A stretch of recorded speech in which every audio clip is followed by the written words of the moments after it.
Residents of the historic community of Mossville, founded by formerly enslaved people, live on the fence line of Sasol chemicals, and families here experience daily pollution from these facilities, and many have been affected by cancer and other serious diseases. You on which side are you on?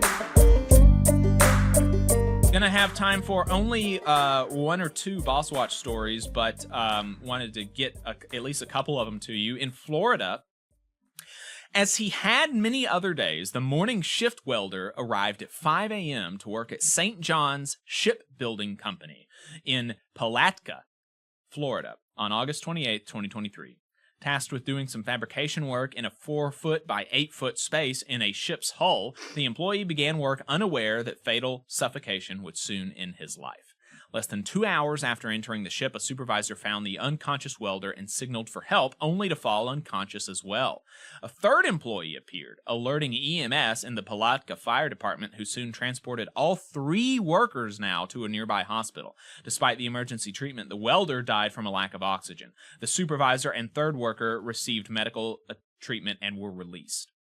Inspectors with the U.S. Department of Labor's Occupational Safety and Health Administration determined that St. John's Shipbuilding exposed workers to oxygen deficiency by sending the welder into a confined space without first testing the air for oxygen content. The presence of welding gas in the space created an oxygen-deficient atmosphere.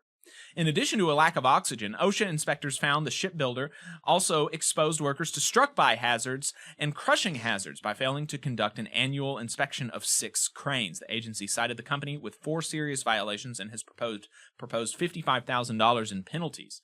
The company has contested the findings, because of course they have, before the Independent Occupational Safety and Health Review Commission.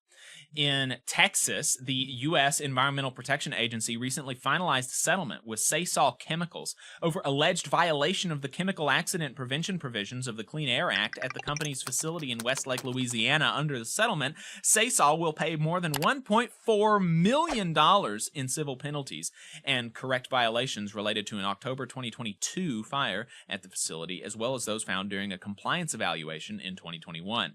The facility is adjacent to the Mossville community, which Administrator Michael Regan visited on his Journey to Justice tour. Residents of the historic community of Mossville, founded by formerly enslaved people in the 1790s, live on the fence line of Sasol Chemicals and close to many other industrial facilities. Families here experienced a daily pollution burden from these facilities, and many have been affected by cancer and other serious diseases.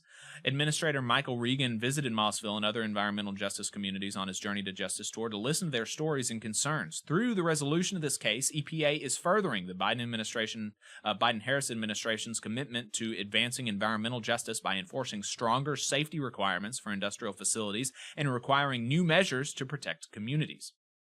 From January through July 2021, the EPA conducted a virtual partial compliance evaluation, VPCE, of the Sasol facility under chemical accident prevention requirements of the Clean Air Act, including Section 112R and the General Duty Clause.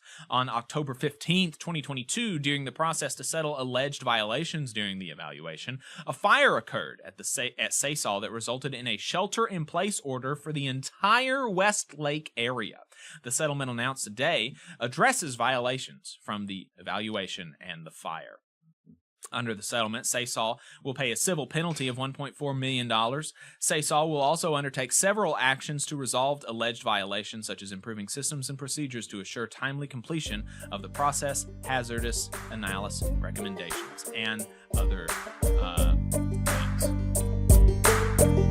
You just saw a clip from the Valley Labor Report. We are live every Saturday morning from 9:30 a.m. till 12:30 p.m. And we pride ourselves on keeping all of our content free to everybody so that we can talk to as many working folks as possible. If you support the work that we're doing, you think that it's important, you think that it's good, then consider making a monthly contribution to the project, and you can do that on our website, tvlr.fm.